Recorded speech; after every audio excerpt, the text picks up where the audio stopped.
everyone. Welcome to another Sunday evening.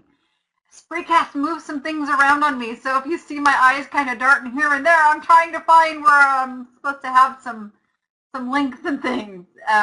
They kind of changed some things, but it's all good. It's all good. Oh, so before I get too far into this segment is brought to you by Stamps.com, postage from your PC.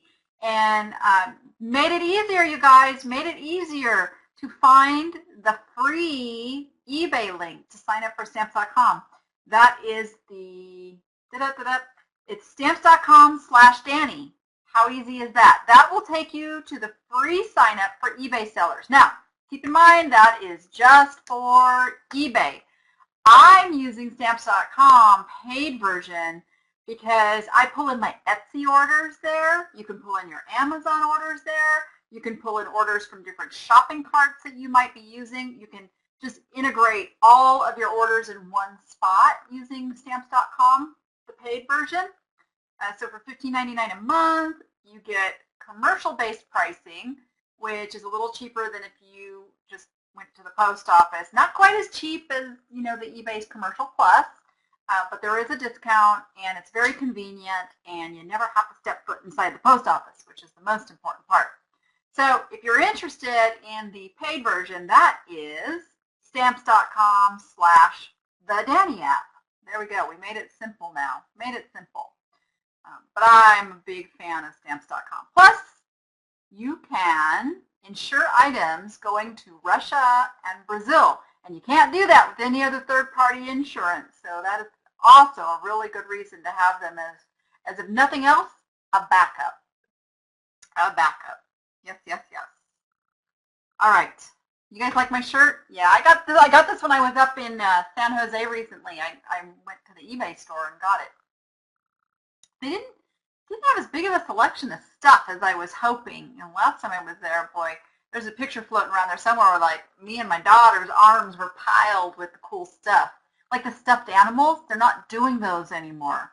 Anybody get the eBay logoed stuffed animals when they have those coming through? Am I the only one who kind of, like, hoarded those things? I have my little eBayana collection. It's still packed away from 2 moves ago. I haven't unpacked that stuff. I usually have a little shrine in my office of all my eBay stuff. Ooh, I was just thinking, I've been cleaning up my office enough that I could start getting out my eBay stuff and putting it up on my top shelf. I can do that. I gotta tell you guys, I can see the floor in my office again. It's so cool. So cool. I'm getting caught up. Okay, I'm getting off track here. I mean, I don't write up these show sheets for nothing, right? I know, woohoo! So if this is your first time tuning into the show, we get together every week at this time and we talk about all things eBay. You never know what I'm going to be talking about, except that it's going to have to do with eBay. And we do archive the shows. They're broken down into segments, and then those are uploaded over on YouTube. So if you missed a segment or you wanted to go back and see something again, all you got to do is go on over to my YouTube channel, and those are over there. Now, the other really cool thing, thank you, Deborah Conrad, who is an absolute genius video person. She is now adding your score pictures into the archived video. So super cool. I'm so jazzed. So now if you go and view that over in the archives, you get to actually see the items without having to go over to the listing. How cool is that? So thank you, Deborah. All right. So our topic this week is what sells on eBay. And I know, you guys, you want this list. You want to be able to go out there and go through a store and go, oh, yeah, this is on the list, this is on the list, this is on the list, boom. And, I mean, we all want that. We all want the easy button. We truly, truly do. I want the easy button. But the truth of it is, the easier it is to figure out something that sells, the more competition you're going to have. This is why I love glass. You guys know I'm an absolute glass aficionado, passionate, like I love glass. Because when I started getting into glass about 12 years ago, and I started getting into it to sell on eBay because I was seeing, some prices and it was cool. And then I learned the history and started just really digging in, and I bought every book that I could. I read every blog, every website, and I learned as much as I could, and I started collecting myself.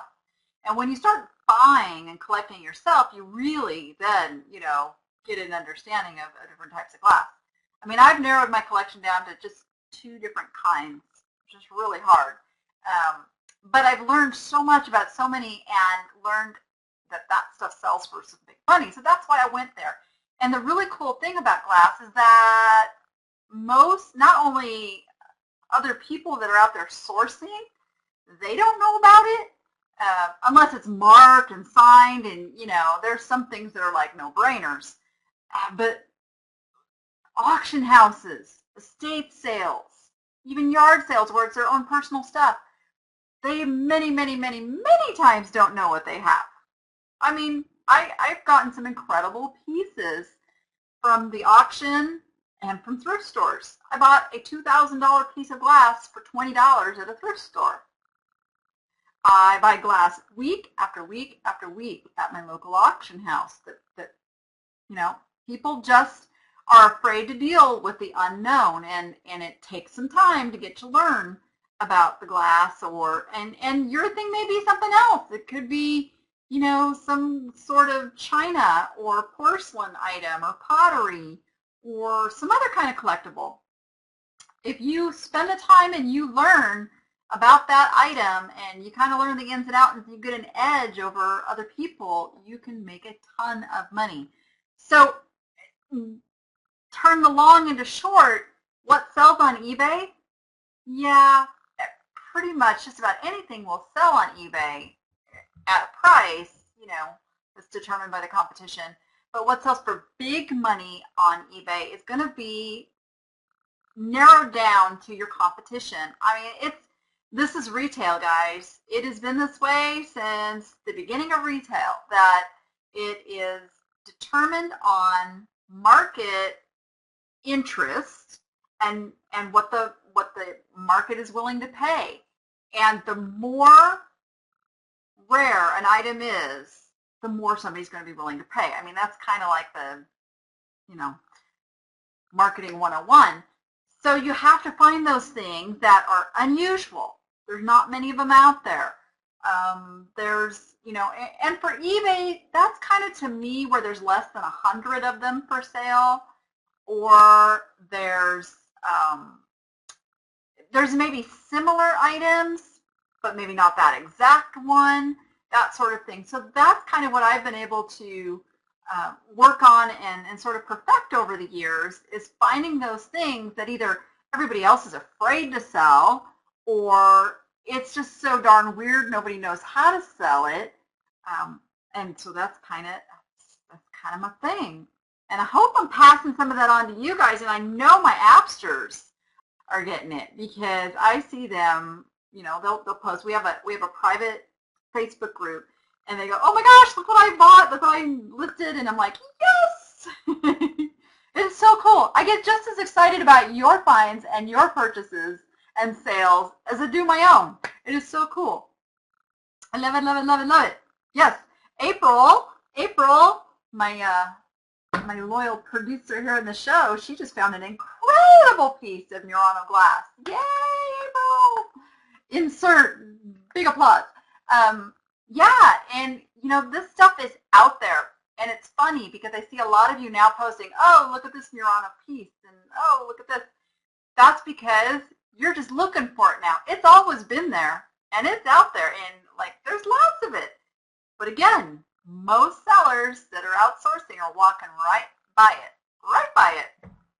We all do it. There are still niches of items that I walk right by. I'm sure, I don't know everything about everything. Oh, heavens no.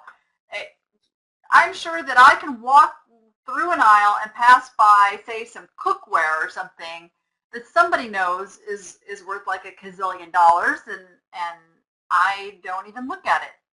And that's one of the things I love about, our scores of the week thread. It like opens our eyes to some of those different things that are out there for big money. I mean, I used to sell anything that would make money. Now I'm fine tuning it to things that will sell for over 50 bucks. So I'm always interested in learning about new things that sell for over 50 bucks. But sometimes you got to spend money to make money too, and that's another area I'm looking at. Now, I did not go to the auction today. I bid from afar. I was here on my home computer, and they have a section of larger items, furniture stuff that they don't put to their online people. So I put some absentee bids on a couple of things, including this really cute, it was, I mean, little in the scope of furniture, but it's a hand-painted kind of folk artsy little cabinet thing. I don't know. It opens on the top and it's got like 3 legs. I don't know. It was cute. So I put a bid. I don't know if I want it yet, but I'm starting to venture now into these type of items that, as more people are getting more comfortable with glass and antiques and shipping those things, I got to step it up a little bit and start getting into things now that, again, are not heavily competitive. There's not a lot of sellers doing that. So what sells on eBay? The unusual, the unique, the ugly, the weird, the beautiful. I appeal. When you guys are out looking for stuff, does it have something that draws your attention to it? Because we only have one chance in a search result to get their attention with a picture. So if it's got eye appeal, your chances of selling it are much higher. This goes like clothes, shoes, anything that you can stand out. I don't know about you guys out there. Okay, so guys, plug your ears. This is a girl thing, okay? We see a really cool pair of shoes.